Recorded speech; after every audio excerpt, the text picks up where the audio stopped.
Labrīt no rīta, labrīt no Rīgas. Šodien mums ir brīvdiena, un es gribu nedaudz izteikt savus domas, kuras man tiešām satrauc pēdējās dienas, un šīs domas es vēlētos, lai tie, kas mani klausās, skatās, dzird, saskata, grib dzirdēt, grib saskatīt un uzreiz nespļauj virsū attiecīgi tai elektroniskai ierīcei, kurā var redzēt manu seju, izteikt un izklāstīt. Tātad lietas būtība ir principā ļoti vienkārša, un patiesībā var viņu vispār, teiksim tā, izteikt vairākos parastos, pat gandrīz vai nepaplašinātos teikumos, lai gan es nedaudz tomēr paskatīšos šo tematiku, par kuru es tagad runāšu, un tēma ir tikai viena faktiski dziļāk.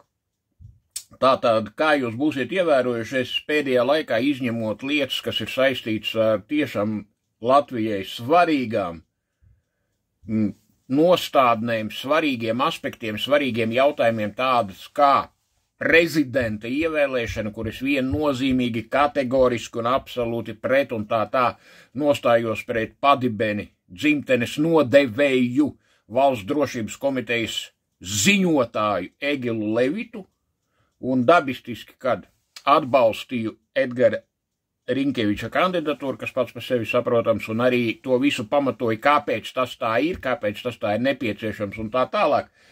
Es atklāt sakot, un es te negribu asociēties nekādā gadījumā nedod Dievs ar Alda Gobzema uzsākto šo darbību sociālajos tīklos ar nosaukumu purvā, ja?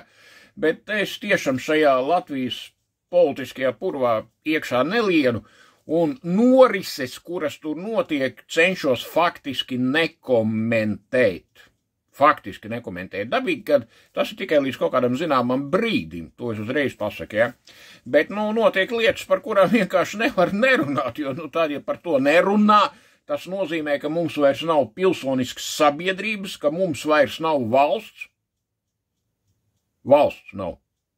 Un tas ir ļoti, ļoti nopietni jau, tas ir ārkārtēji nopietni.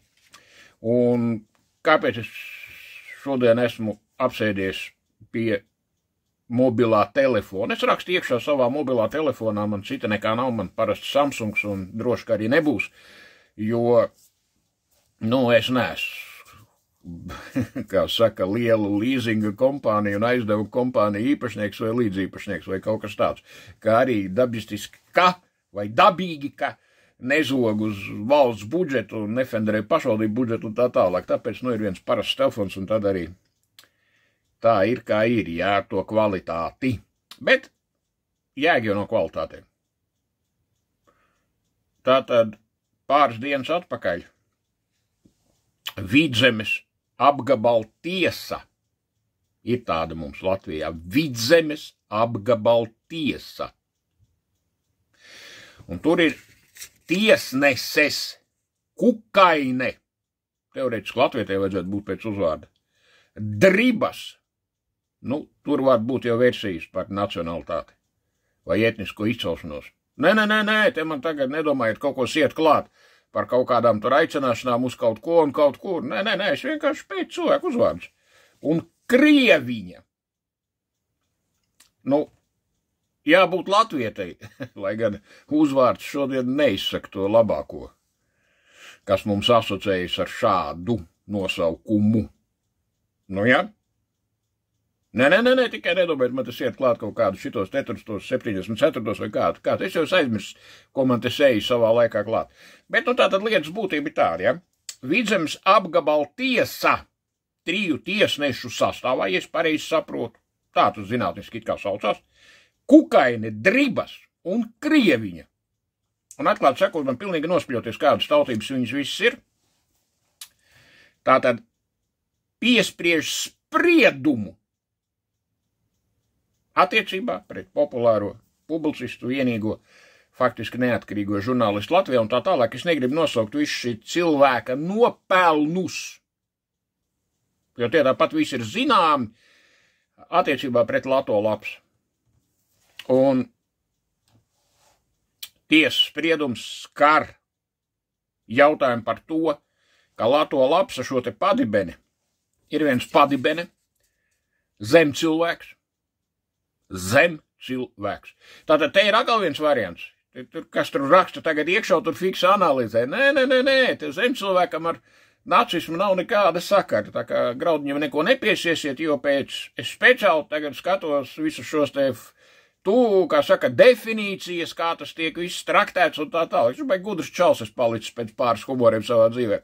Tātad zemcilvēks ir cilvēks, latviski tiek tā tas traktēts, kuram nav vai ir ļoti zemas morāles vērtības.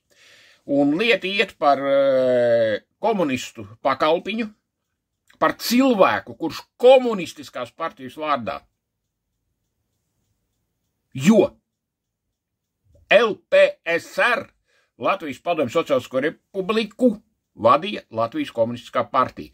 Tātad visi tiesas spriedumi, kurus tiesneši sprieda LPSR vārdā, reāli tiek spriesti Latvijas komunistiskās partijas vārdā. Un ir tāds padibene, vēl vienreiz atkārtoju, padibene un zemcilvēks Romalds Vanzovičs, PSRS laika tiesnesis, kurš tajā laikā ir piespriedis viņa laikā, kā viņš teikt, varbūt savā laikā, ir piespriedis tajā skaitā nāves sodu.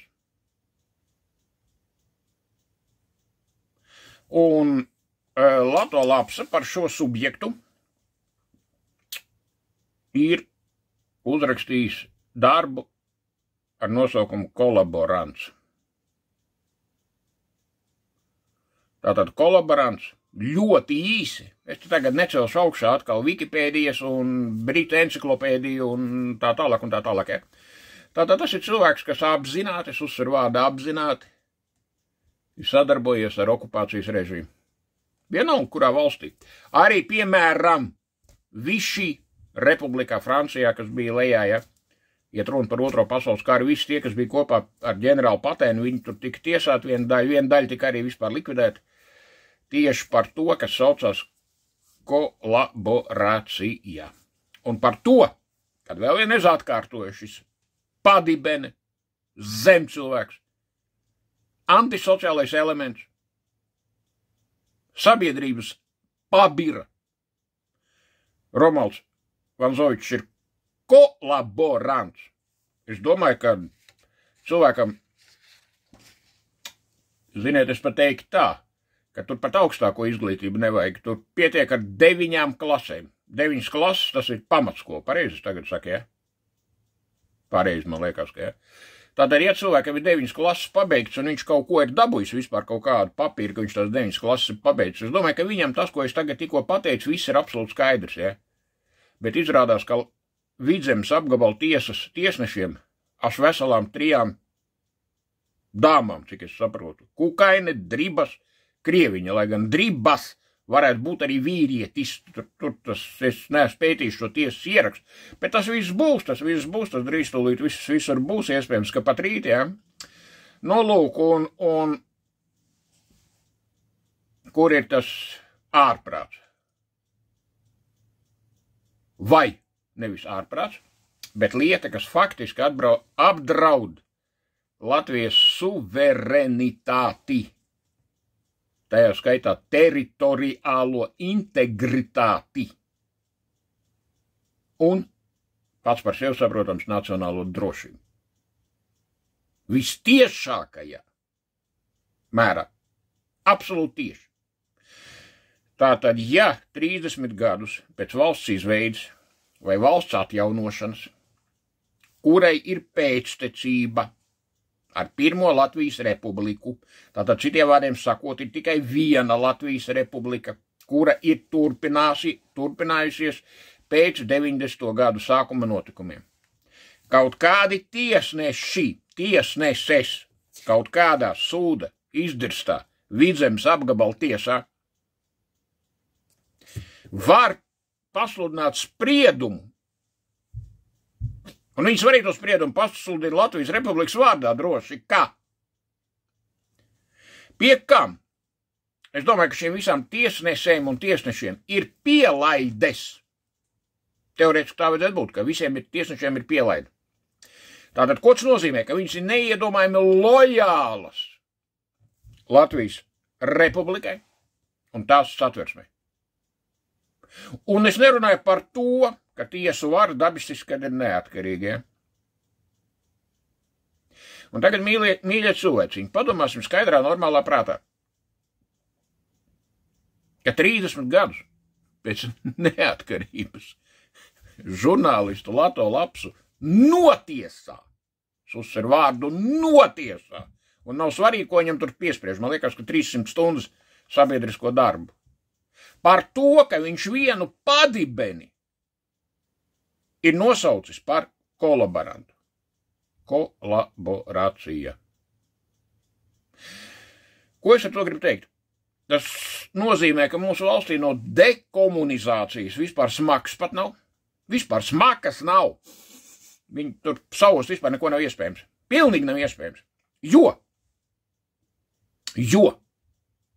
reāli bija jābūt sen veiktai dekomunizācijai, lustrācijai, un visiem, kas vispār ir bijuši komunistiskajā partijā vai pat komunistiskās partijas biedra kandidāti, ne tas, ka viņi varētu šodien sniegt kaut ko tiesās un vispār būt par kaut kādiem advokātiem un anekdotē, ja? Viņiem visiem, kas nodarbojās ar tiešu kolaborāciju, kuri ir piesprieduši nāves sodus, tiesneša kvalitātē, LPS ar laikā. Šiem cilvēkiem visiem bija jābūt notiesātiem uz mūžu. Jau sen, 30 gadus atpakaļ. Un tādam Romualdam Vanzovičam vajadzēja sēdēt mūža ieslodzījumā. Sen jau. Viņš vispār ne par ko nevarētu būt. Par kaut ko citu, kā tikai par cietumnieku. Un es domāju, ka viņam vajadzēja būt, man liekas, ka visu mūžu notiesāties sēž Jelgavā, ja es tā nemaldos, kaut kur tā es dzirdējis. Un viņam vajadzētu būt Jelgavas pilsētā īstenībā, reāli. Jūs saprotat vispār, kas šeit notiek? Kas notiek Latvijā? Man liekas, kādreiz bija tāds raidījums. Bija tāds raidījums kaut kas notiek Latvijā. Lūk, Latvijā notiek tas, ka šeit var komunistu bijušie ļoti augsta līmeņa funkcionāri, komunistu slepkavas, reāli tas tā, darīt da jebko. Nu, kā uz to rēģēt?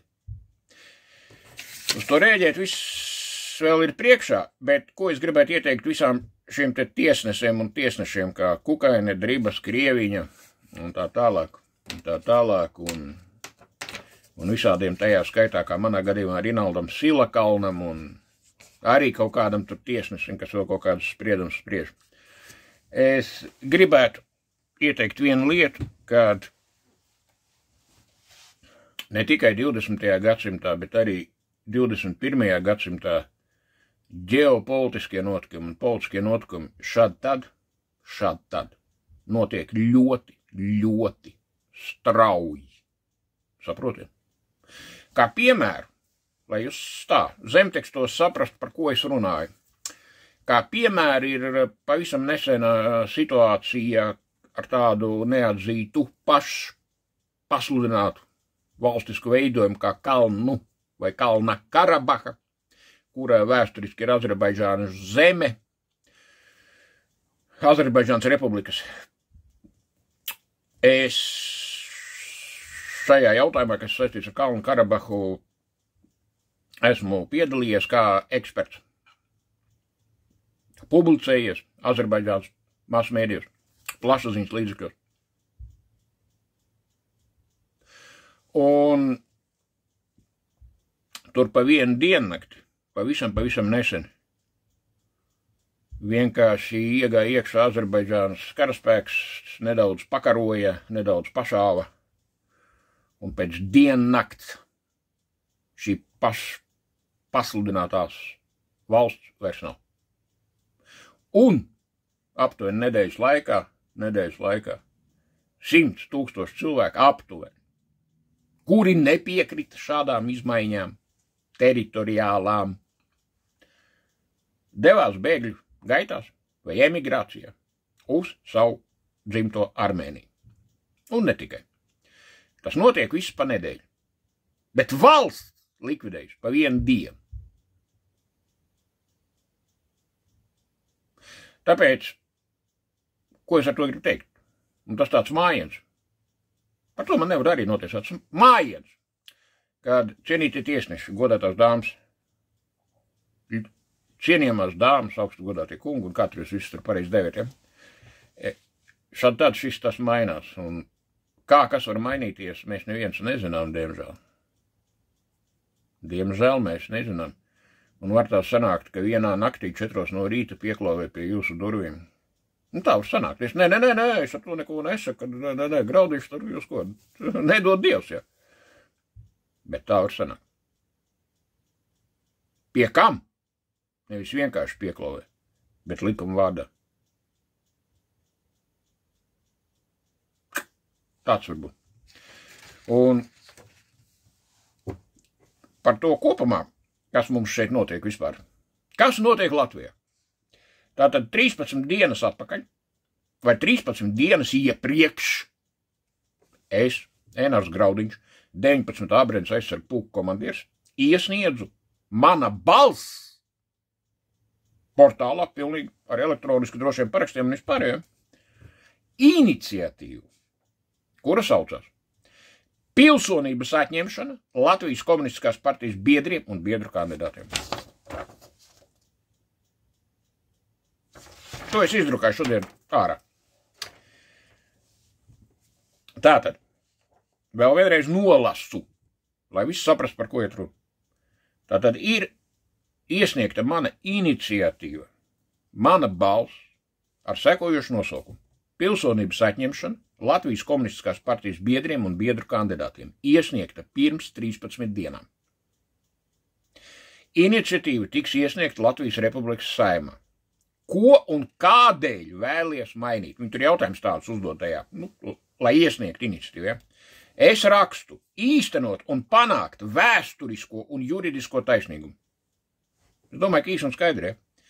Piedāvātais risinājums, ko es piedāvāju, kā to risināt. Likumdošanas izmaiņu ceļā atņemt pilsonību bijušiem Latvijas komunistiskās partijas biedriem un biedru kandidātiem, neatkarīgi no iestāšanās, izstāšanās laika partijā. Iepriekš norādītām personām turpmāk piešķirt Latvijas Republikas nepilsoņu statusu. Kāds būs ieguvums? Es rakstu.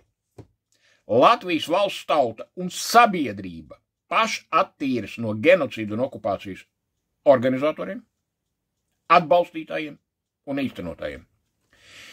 Izmainās valsts politiskās varas kvalitāte faktiskas lustrācijas ceļā. Iniciatīvas kopsavilkums. Atņemt pilsonību Latvijas komunistiskās partijas biedriem un biedru kandidātiem. Nākotnē bez okupācijas sekām. Atceroties Latviju tautas genocīdu un okupācijas upurus. Iniciatīvas aicinājums. Latvijas valsts politiskā nākotnē bez pagātnes rēgiem. Lūdzu. Un kā ilustrācija es te pieliku klāt Ivāna kunga galveno redakcijas sleju Latvijas komunistiskās partijas orgānā, kā viņš tajā laikā saucās, cīņa. Lai jūs visi saprast, par ko iet runa saistībā ar vienu no mūsu ģenerāls sekretāru tā laika nāvi. Tas ir tas subjekts, kas pēc tam vadīja Latvijas komunistiskās partijas valsts drošības komitejas uzdevumā Latvijas tautas fronti. Un sāksim runāt par šīm lietām atklāti, nopietni, tā kā tas ir. Un visu pārējo metīsim malā. Un murgus par to, ka visas šīs politiskās organizācijas, neformālās politiskās organizācijas, vadīja latviešu tautas patriotu, Latvijas patriotu, un tā tālāk, un tā tālāk. Tak davai beigsim murgot, kā saka, ja. Visas atmodas laika struktūras tika izveidotas vienā ēkā, tā ēka atradās uz stabils stūra, saucās Latvijas PSR, Valsts drošības komiteja. Un visi, kas vadīja šīs sabiedriskās organizācijas, ieskaitot visus slavenos labvakarvečus, par tiem jau viss kartītes ir nopublicēts, ja, bija čekas. vai no ārštata darbinieki, vai ziņotāji, un tā tālāk, un joprojām. Tur vienīgais jautājums ir personīgi man par Helsinkiem 86. Tur tiešām kaut kādu laiku, bet ļoti īsu brīdi, tur tiešām cilvēki bija ideiski, reāli ideiski cilvēki. Bet arī tad tur ļoti fiks to visu, visu safiltrēja, pārfiltrēja, nomainīja un viss bija kārtībā. Bet šodien mums nav jēga šeit runāt par vēsturi vai pasniegt kaut kādas vēstures studijas idiotiem.